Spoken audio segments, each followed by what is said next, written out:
What happens when one of Hollywood's most respected actors walks onto a daytime talk show and refuses to play by the rules? What you're about to witness is a masterclass in standing your ground.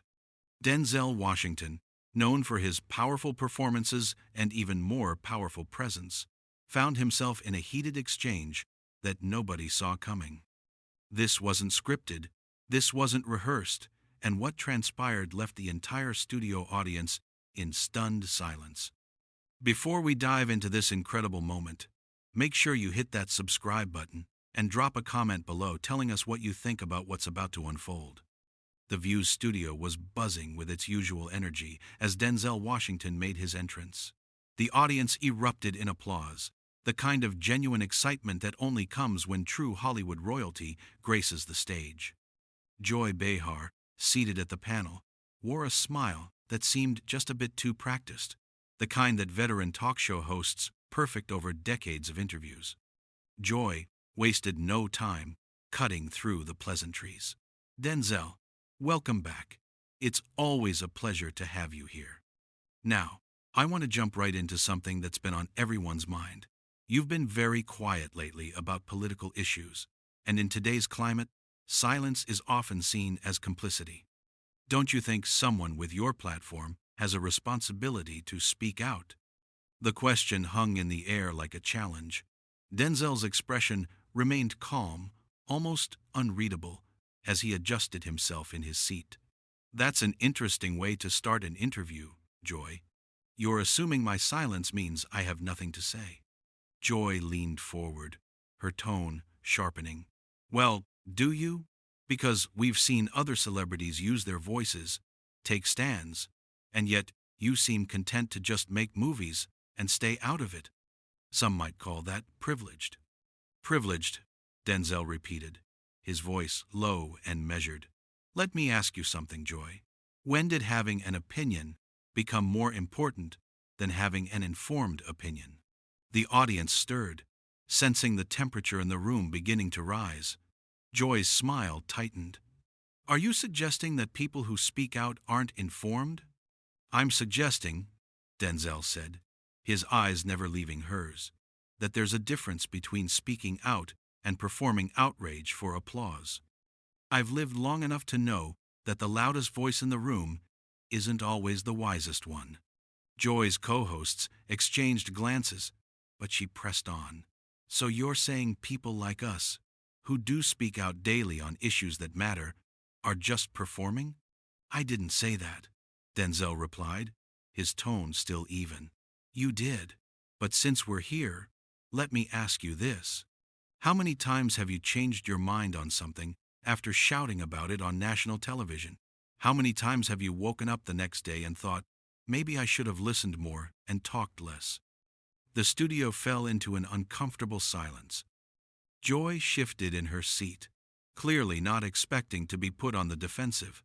I think our viewers appreciate honesty and passion, Denzel. They appreciate when people aren't afraid to take a stand. And I appreciate nuance, Denzel shot back, his voice gaining an edge. I appreciate understanding that most issues aren't black and white, despite what cable news and talk shows want us to believe. You want to know why I don't jump on every trending topic? Because I actually take time to think about things. Joy's laugh came out forced. Well, that's very noble of you. But while you're thinking, the world is changing. Decisions are being made. Don't you think action is more important than contemplation? Denzel shook his head slowly. That's exactly the problem. Everyone wants to act without thinking. Everyone wants to have an opinion without understanding. You're on this show every single day, giving your thoughts on everything from foreign policy to pop culture. And I'm supposed to believe you're an expert on all of it? I never claimed to be an expert, Joy countered, her voice rising slightly. But I do claim to care, which is more than I can say for people who hide behind some false sense of being above it all. Above it all? Denzel's eyebrows raised. Joy, I've been working in communities you've probably never set foot in. I've been mentoring young people, supporting families, building programs that actually change lives, not just talking about change on television. But please, tell me more about how I'm hiding." The audience began to murmur, some in agreement, others in surprise at the direct confrontation unfolding before them. Joy's co-hosts looked uncertain about whether to intervene. Joy herself straightened up, her media-trained composure cracking just slightly. "That's great that you do that work," she said, her tone defensive now. "But that doesn't answer the question about your public responsibility. You have millions of fans who look up to you." "And that's exactly why I don't treat my opinions like entertainment," Denzel responded. "Those millions of fans you're talking about, they have their own minds. They don't need me to tell them what to think. They need me to inspire them to think for themselves. There's a difference between leadership and preaching." Joy leaned back, her arms crossing. "So you're saying what we do here is preaching?" "I'm saying," Denzel said carefully, "that when you invite someone on your show and immediately accuse them of being complicit for not performing activism the way you think they should, yeah, that sounds like preaching to me. It sounds like you've already decided what the right answer is, and you're just waiting for me to either agree or be labeled part of the problem." The tension was palpable now. One of Joy's co-hosts tried to interject with a lighter comment, but Joy held up her hand, her focus entirely on Denzel. "I think you're being unfair. We ask tough questions here because that's our job." "Your job," Denzel said, his voice carrying a weight that silenced the room, "is supposed to be having conversations, not interrogations. Your job is supposed to be exploring ideas, not enforcing them." But somewhere along the way, shows like this stopped being about dialogue and started being about who can deliver the best monologue for the clip that'll go viral later. Joy's face flushed. "That's a pretty cynical view of what we do." "Is it?" Denzel asked. "Tell me, Joy, when's the last time you had a guest on here who completely changed your mind about something? When's the last time you said, 'You know what, I was wrong about that,' because I'm willing to bet it's been a while." And that's not journalism, that's just broadcasting your opinions to people who already agree with you. The studio audience was completely silent now, hanging on every word. This had gone far beyond a typical celebrity interview. This was a genuine clash of perspectives, and nobody quite knew where it was heading. Joy took a breath, visibly trying to regain control of the conversation. "Denzel, I respect your work. I always have. But I think you're oversimplifying what we do here. And I think you're overcomplicating what I do," Denzel replied. "I make movies. I tell stories. I try to reflect humanity in all its complexity. That's my contribution. I don't need to post my every thought on social media or come on talk shows and perform outrage to prove I care about the world. My work speaks for itself." "But in a democracy," Joy pressed, "don't we all have an obligation to participate in the discourse?" Denzel smiled, but there was no warmth in it. "Joy, I am participating. Right here, right now. The difference is, I'm not going to let you or anyone else tell me what form that participation has to take." Joy's jaw tightened, and for a moment, she seemed to be weighing her next words carefully. "You know what I think, Denzel? I think you're comfortable. I think you've reached a point in your career where you don't have to care about the struggles other people face because they don't affect you anymore." The audience gasped. It was a direct attack, and everyone knew it. Denzel's expression darkened, his composure shifting from calm to something far more intense. "Comfortable?" he repeated, his voice dropping to a dangerous quiet. "You think I'm comfortable? Joy, I grew up in Mount Vernon, New York. My mother was a beauty shop owner, my father was a preacher, and worked at a water department. I know what struggle looks like. I lived it. So don't sit there in your studio and tell me I don't care about people's struggles." Joy didn't back down. "That was a long time ago, Denzel. Things are different now. You're worth millions. You live in a completely different world than most Americans." "And you don't?" Denzel fired back immediately. "How much do you make a year? Joy, how much is your contract worth? Where do you live? Because last I checked, You're not exactly struggling either. But here you are, acting like you're the voice of the people while sitting in a television studio in Manhattan. One of the co-hosts tried again to redirect the conversation, suggesting they take a commercial break, but both Denzel and Joy ignored her. Joy leaned forward, her voice rising. The difference is, I use my platform to fight for those people. I speak up for them every single day. No, Denzel said, shaking his head firmly. You speak to them.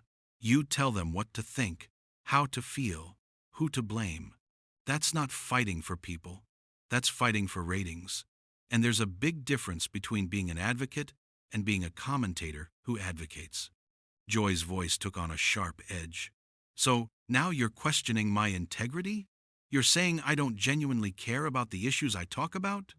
I'm saying, Denzel responded, his tone measured but firm, that caring and understanding are two different things.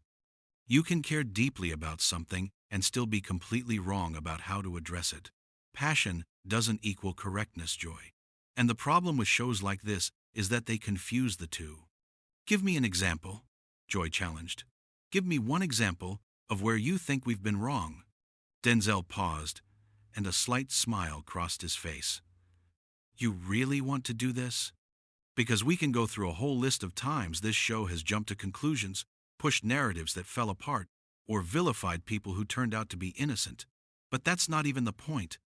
The point is that you're so invested in being right that you can't even entertain the possibility that you might be wrong. That's not fair, Joy protested, looking to her co-hosts for support. We correct ourselves when we make mistakes. Do you? Denzel asked. Or do you just move on to the next outrage and hope people forget? Because I've been watching television for a long time, and I've seen a lot of apologies that come in whispers after accusations that came in screams. The audience was completely absorbed now, some nodding in agreement, others looking uncomfortable with how intense the exchange had become. Joy's face was flushed, her usual confidence visibly shaken. I think you have a very cynical view of media, Denzel. I have a realistic view, he corrected, and maybe that's what bothers you. Maybe you're used to celebrities coming on here, nodding along with whatever you say, agreeing that yes, the world is terrible and yes, we should all be outraged. Well, I'm not going to do that. The world is complicated, Joy. People are complicated. And reducing everything to sound bites and hot takes doesn't help anyone. Joy's voice took on a defensive tone. We have limited time on this show. We can't do deep dives into every single issue. Then maybe, Denzel said slowly, you shouldn't pretend that you can. Maybe you should admit that what you're doing is entertainment disguised as discourse. There's nothing wrong with that, by the way. Just be honest about it. We are honest, Joy insisted. We give our opinions. We're not claiming to be the final word on anything. Denzel shook his head. But that's exactly how you present it. You bring on guests who disagree with you, not to have a real conversation, but to prove them wrong. You structure your questions to get the answers you want. And if someone doesn't play along, like I'm not playing along right now, you try to paint them as out of touch, or complicit, or whatever label fits the narrative. Joy's voice rose in frustration. You're being incredibly dismissive of what we do here, Denzel. We have millions of viewers who trust us to give them honest perspectives. And that's a responsibility you should take more seriously, Denzel replied, his voice sharp. Those viewers trust you, and what do you give them? You give them confirmation bias. You give them reasons to be angry, reasons to divide themselves from their neighbors, reasons to believe that everyone who disagrees with them is evil or stupid. Is that really what you want your legacy to be? The other co-hosts were now visibly uncomfortable, shifting in their seats, unsure whether to let this continue or try to shut it down. Joy's hands gripped the edge of the table. My legacy is standing up for what's right. My legacy is not being silent in the face of injustice. Your legacy, Denzel said, his voice cutting through the studio, is being loud. And there's a difference between being loud and being effective. You want to talk about injustice? Let's talk about the injustice of reducing complex social issues to partisan talking points. Let's talk about the injustice of telling people they're either with you or against you, with no room for nuance or growth or learning. Joy stood up suddenly, her chair scraping against the floor. The audience gasped again, unsure if she was about to walk off or escalate further. You know what, Denzel? I think you came on this show with an agenda. I think you wanted to attack us. Denzel remained seated, utterly calm, in contrast to Joy's agitation. I came on this show to talk about my work. You're the one who made it political. You're the one who accused me of being silent and complicit. I'm just responding to what you put out there. If you don't like the answers, maybe you should ask better questions. Joy pointed at him, her hand shaking slightly. This is exactly what I'm talking about. This dismissiveness. This superiority complex. You act like you're above it all, like you're smarter than everyone else. I don't think I'm smarter than everyone else, Denzel said calmly. I just think I'm smart enough to know what I don't know. And I think I'm wise enough to understand that real change doesn't happen on talk shows, Joy. It happens in communities. It happens in schools. It happens in families. It happens when people actually roll up their sleeves and do the work, instead of just talking about the work. We do work, Joy shot back, still standing. We raise awareness. We hold people accountable. You raise ratings, Denzel corrected. You hold people accountable only when it's convenient for your narrative. And the moment someone like me pushes back, you can't handle it. You're so used to controlling the conversation that you forgot what an actual conversation looks like. One of the co-hosts finally interjected forcefully. I think we need to take a break. But Joy waved her off. No, we're going to finish this. Denzel, if you have such a problem with what we do, why did you come on the show?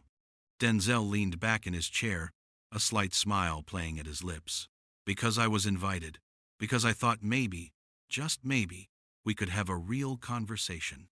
But I see now that was naive of me. You don't want conversation, Joy. You want compliance. And that's something I've never been good at giving. The studio was electric with tension. Joy slowly sat back down, her composure barely held together.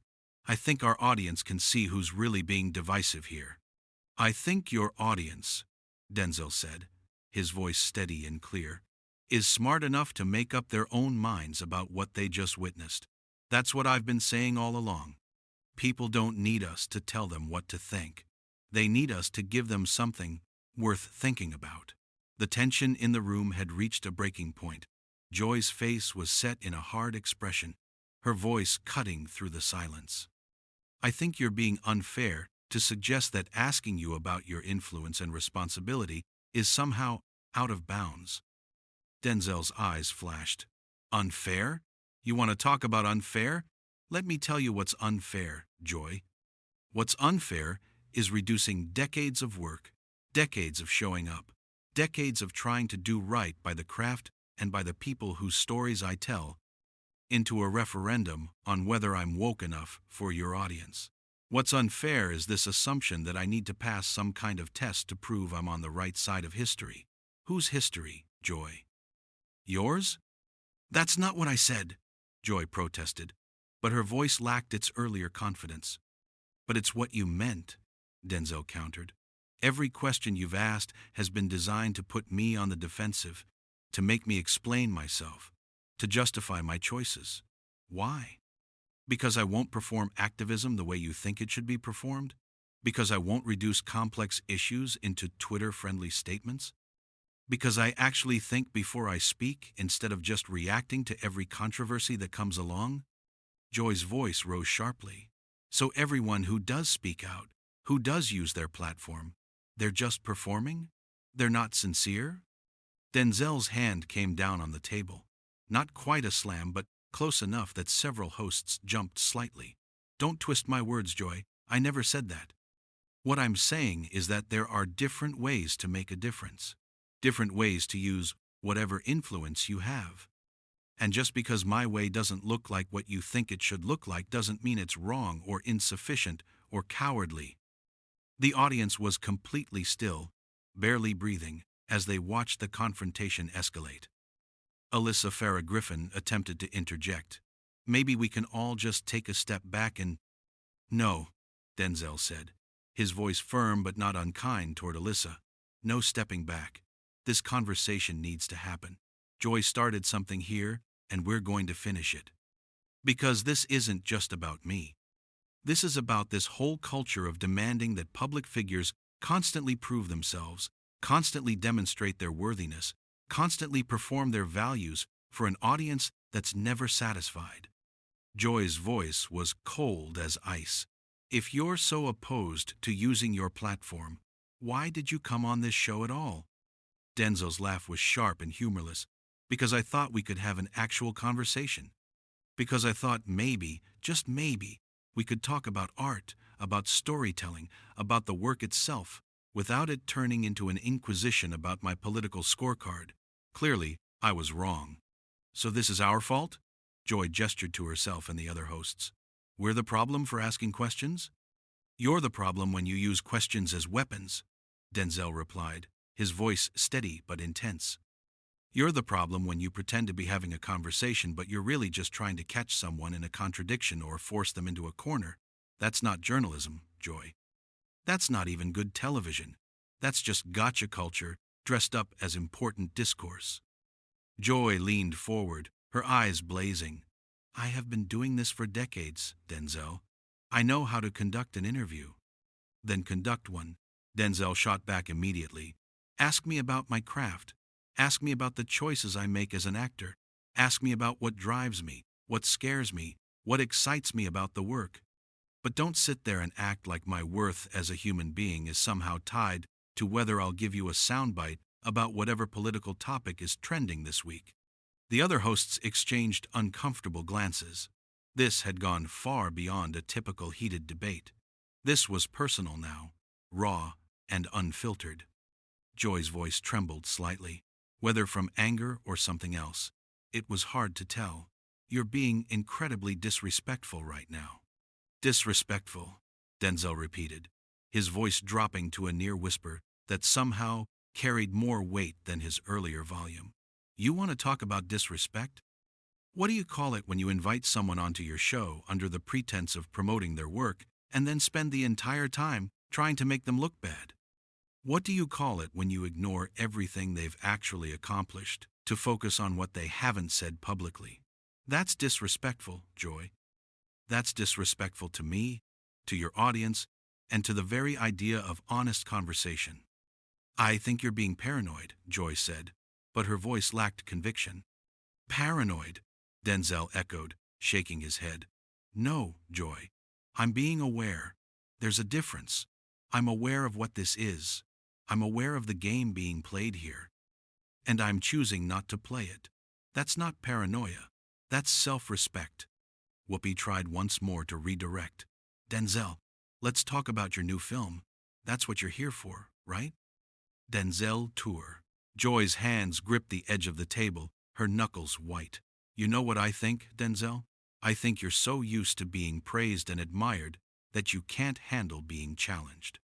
Denzel's expression didn't change, but something shifted in his eyes. Challenged? Joy, I've been challenged my entire life. I grew up being challenged. I built my career being challenged. Every role I take is a challenge. Every film is a challenge. What you're doing isn't a challenge. It's an attack disguised as a question.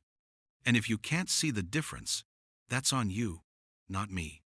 An attack? Joy's voice went up an octave. I asked you legitimate questions about your platform and your influence. No, Denzel corrected, his voice cutting through her words like a blade. You made assumptions and then dressed them up as questions. You assumed that because I don't tweet my opinions, I don't have any. You assumed that because I don't do interviews about every social issue, I don't care. You assumed that my way of moving through the world is somehow less valid than yours.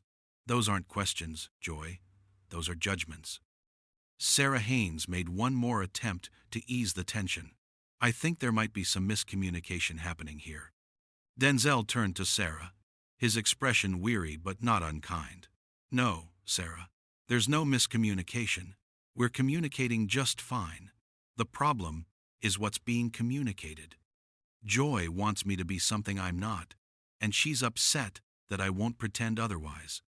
That is not true, Joy insisted, her voice shaking now. I simply asked you to consider your responsibility as someone with influence.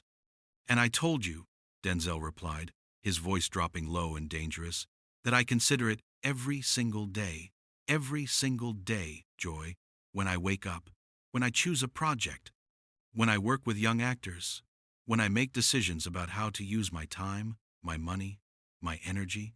I consider it constantly.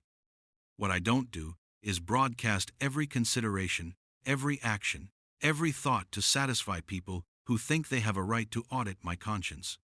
The audience was silent again, the weight of his words settling over the room like a heavy blanket. Joy's voice was barely above a whisper now, but it carried clearly in the silent studio. I think you're being unreasonable. Unreasonable, Denzel repeated, and for the first time, he smiled, though there was no warmth in it. You know what's unreasonable, Joy? Expecting human beings to be perfect. Expecting them to have the right opinion on every topic expressed in exactly the right way, at exactly the right time. That's unreasonable. What's reasonable is recognizing that people are complex, that they navigate the world in different ways, and that just because someone doesn't do things your way doesn't make them wrong. Joy's voice found its strength again. So you're saying there's no accountability for public figures? I'm saying, Denzel responded, his patience clearly wearing thin, that accountability and performance are two different things. I'm accountable for my work. I'm accountable for how I treat people. I'm accountable for the impact I have on the world around me.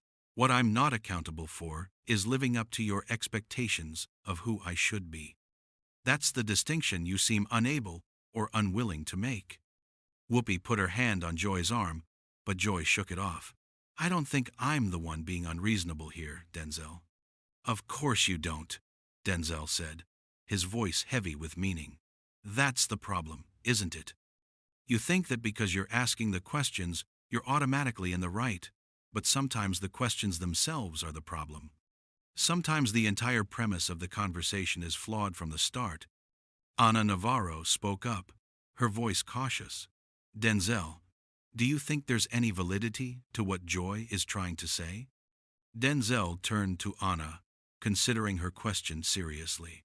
Honestly, Ana, I think there's a conversation to be had about influence and responsibility. Absolutely. But that conversation requires mutual respect.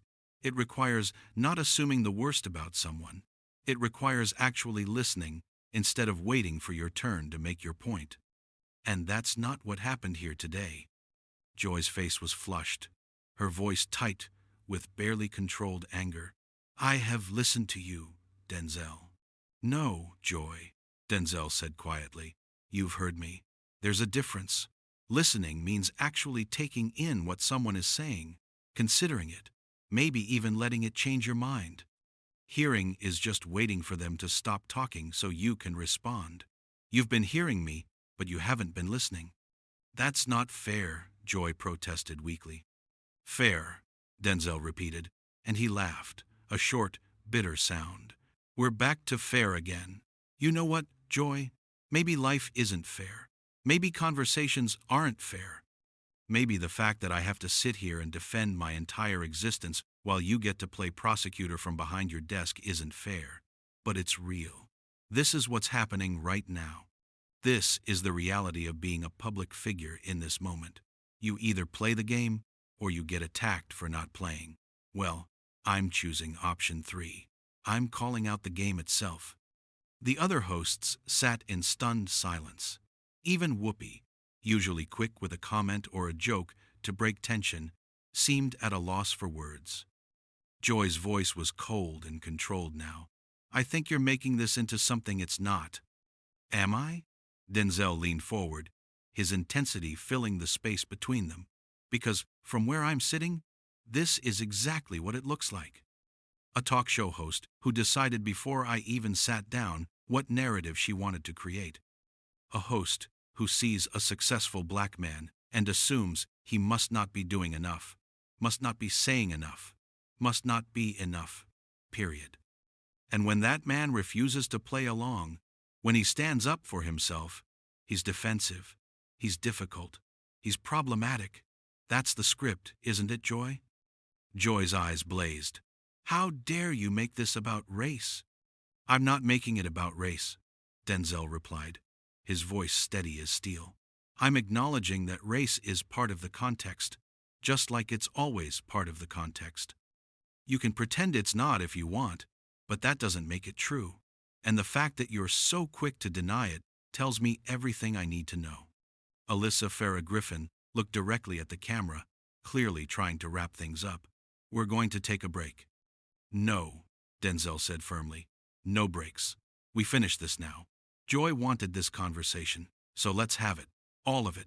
No commercial breaks to regroup and spin what just happened. Whoopi's voice was gentle but firm. Denzel, I think we all need a moment. With respect, Whoopi, Denzel said, turning to her. I don't need a moment. I've had 40 years of moments. Moments of being asked to explain myself. Moments of being told I should be more vocal, more political, more angry, more grateful, more something. I'm done with moments. This moment, right here, right now, this is me saying, I'm done performing for people who will never be satisfied anyway. Joy's voice cracked slightly. You think I'm never satisfied? I think you're never satisfied with anyone who won't give you exactly what you want, exactly when you want it, Denzel answered. And that's your right, Joy. But it's also my right to say no, to say this far and no further, to say I don't owe you my private thoughts, my political positions, or my validation of your worldview. The silence that followed was deafening. Denzel stood up slowly, his movement deliberate and controlled. He looked at each of the hosts in turn, then at the camera, then back at Joy. I came here today in good faith, he said quietly. I hope someday you understand that. I hope someday you understand that questioning someone's character because they won't perform for you isn't journalism. It's just cruelty with a microphone. And with that, Denzel Washington walked off the set of The View, leaving behind a stunned studio audience and a panel of hosts who knew they'd just witnessed something that would be talked about for years to come. So what do you think? Was Denzel right to stand his ground? Or should public figures be more open to tough questioning? Drop a comment below and let us know your thoughts. And if you want to see more breakdowns of the most intense celebrity moments, make sure you hit that subscribe button. What moment in television history do you think comes close to this level of raw, unfiltered truth?